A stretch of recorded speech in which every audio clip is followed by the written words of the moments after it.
Hi everybody, my name is Travis. I'm one of the trainers here at Jada, and I'm going to be taking you through about a 15 to 20 minute workout. The workout is an active recovery slash cardio endurance. Okay, the first part of it, we're going to be working on getting the hips and then the ankles moving in all different directions. Okay, doesn't mean it's going to be easy, okay, just because it's active recovery. So you're going to take this band, the only piece of equipment you're going to need today besides your body weight, you're going to put that on the feet. Alright, we're going to start off with a foot banded side step. We're going to aim for about 10 to 20 steps in each direction. Depending on the resistance of your band, you might have to alter the number you move in each direction. As I do the foot banded side step, I want to make sure that I'm not waddling. Okay? I want all the movement and resistance to be on my hips, where if I start compensating using my upper body, I'm not going to get the same effect. This one's a burner. After we've got about 10 to 15, maybe even 20, if you got a lighter band each direction, we are then going to do some banded marches. All right, now we're working on the hip flexors. If you like, you could always put your hands up against the wall for a little bit of stability. As I lift one leg up, I want to make sure I'm squeezing the opposite glute, really pushing through the floor. We're going to aim for somewhere between 8 to 12 each side. Turn around this way so you can see, make sure you don't start leaning back. All right, staying straight up and down, keeping those hips directly underneath your torso.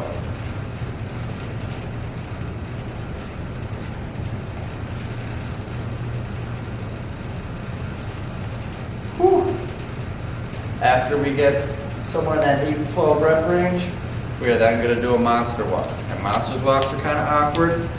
Best way to explain it is you want to feel like you're progressing forward and laterally with each leg. All right, so what I like to do is I like to create a J curve or J motion with each foot, driving that forward and then out to the side.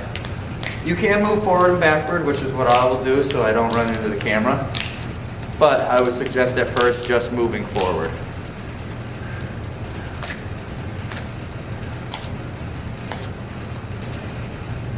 Whew. Now this is very similar to the side step in the fact that we're using those glutes to move through the hip.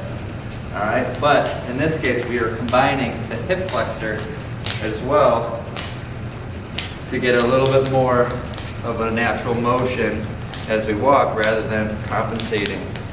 Whew. This one I'm aiming for about it's probably 20 to 30 steps total, which that should be perfect right about there.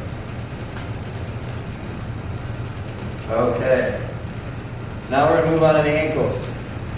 Ankles move in all different directions too. The first thing I'm going to do, I'm going to try to do a standing right in front of you, but you probably would like to do this up against the wall, with your back up against the wall, is a calf raise, followed by a tib raise. Now, I want you to try to stay controlled and not rock back and forth too much. You're going to notice my body has to move back and forth a little bit, but I don't want to just fall backwards. All right, if you're up against the wall, this really won't matter too much. And for this one, we're going to go for 12 each direction. If you are doing this on the without the wall, you can even add in a little bit of extra stability. I don't suggest trying to stabilize through your heel too much because it's really not much there to stabilize through, but through the ball of your foot and the calf raise, you can stabilize for a little bit longer, which we are going to work into momentarily. The next thing I'm going to do, which I also don't have a wall for this one, which is very difficult, we're going to do a closed chain ankle car. Alright, so I'll try to get my ankles in view there. What I'm going to do is I'm going to get into a floating heel position to start, and then I'm going to try to create as big of a circle without losing connection to the floor with my toes. It's okay if when you get to the backside that your heel taps down. That's totally fine. You don't have to stay floating heel the whole time, but we do want to make sure that we're not just falling off and rolling off of the connection of all the toes. Whew. Now you may notice that this one starts to get those glutes a little bit of a burn.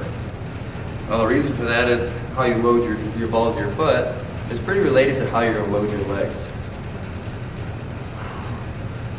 Aiming for 8 to 12 in each direction. Calves are burning, tibs are burning. Everything's burning in that lower leg. Even starting to come up into those glutes and hams and quads like I was saying before. Whew.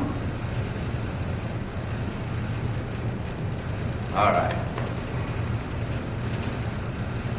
Okay, so the last one of the ankle part of this is going to be a floating heel, either balance in a squat position or going through a full squat. Okay, so I'll go sideways so you can see what's going on here.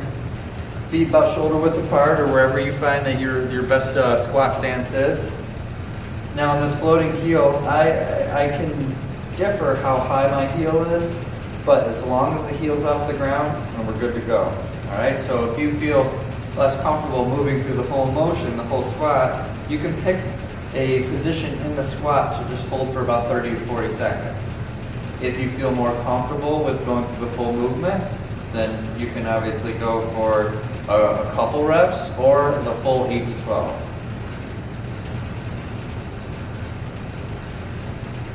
And you may even notice that there's going to be a couple reps that maybe when you come back up, you fall back onto the heel. That's okay. All that matters is we're challenging the stability of our ankle and foot while moving through the hip, knee, and ankle.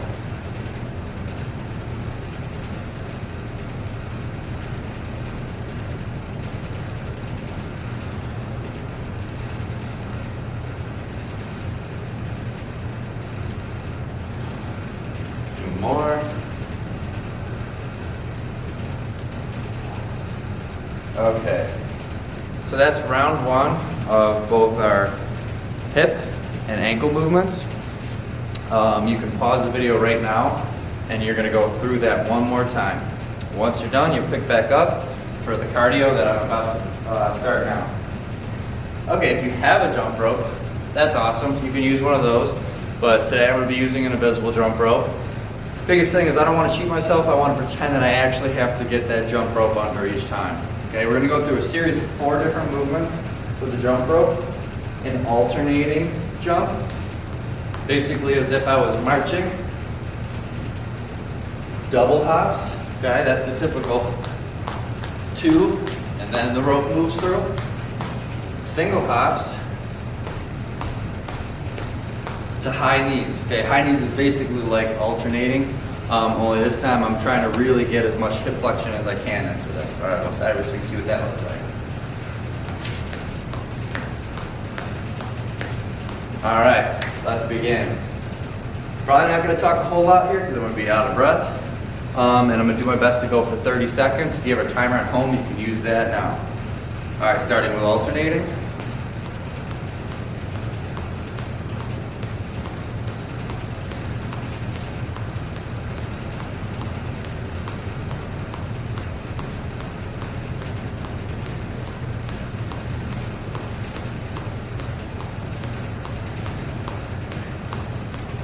Five, 4, 3, 2, 1. All right, and then into double hops. And definitely getting a lot of calves in here. Okay, but keep solid through the glutes and quads the whole time.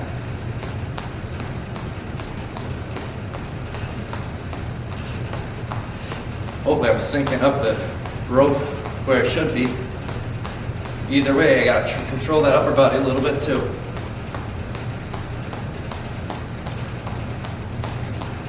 Whew. Glutes are burning. If your glutes aren't burning, think about activating them a little bit more.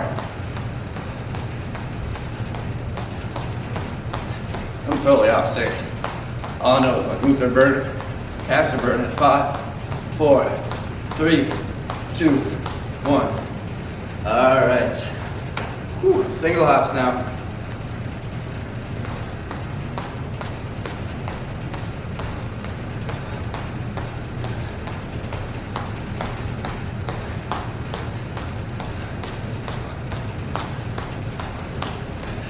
halfway there.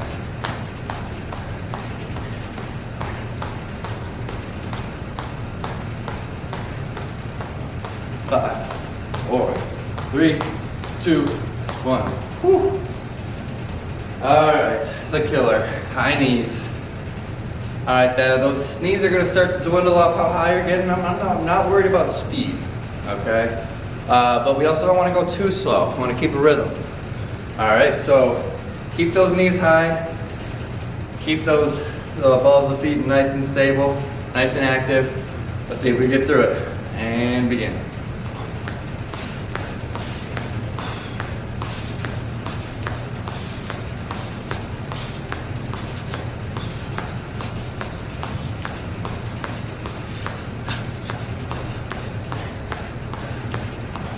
Woo! 5, 4, 3, 2, 1. All right. You're gonna do 3 rounds of this. Okay, so I'll let you pause now, take a little bit of a break. About a minute in between, and you're gonna repeat that 2 more times.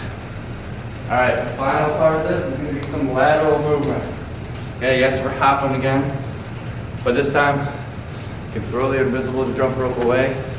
First one we're gonna do is a 2-foot lateral hop, okay? Not looking for the farthest hop you can, but we also wanna make sure that when we land, we're nice and stable. We're getting ready for that next hop. All right, so I'm gonna aim for about 10 in each direction. Okay, so I'll probably go about 4, 5, 4, 5, 4, 5, 4, 5. Out of view. Trust me, I'm going. All right, halfway there.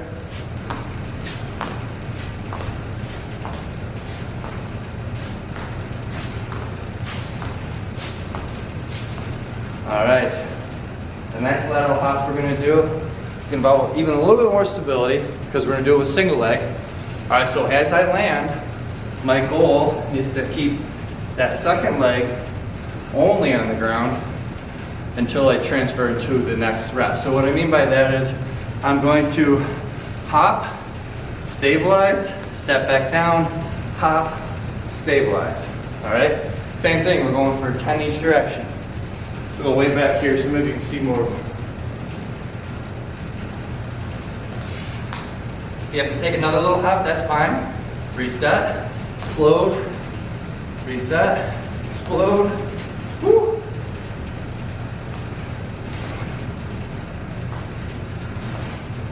And coming back.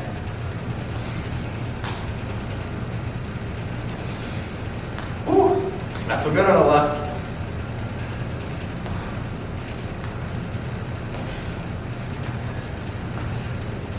All right, halfway there, I got 5 each direction.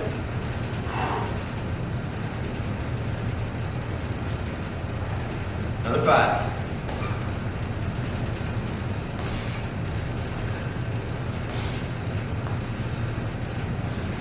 Woo. Back.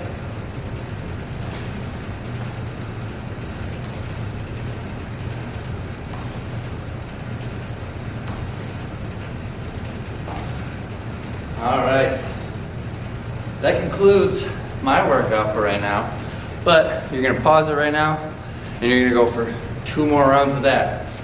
Okay, as you're done, as you finish up all of these, all I want you to do is cool off with a nice deep squat. Okay, we work through the hips, we work through the ankles. We got a little bit of functional core in there, having to control our upper body while we're doing all these explosive and bounding movements.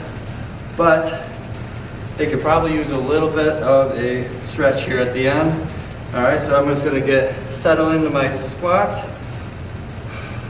driving my shoulders back, maybe rocking over each ankle,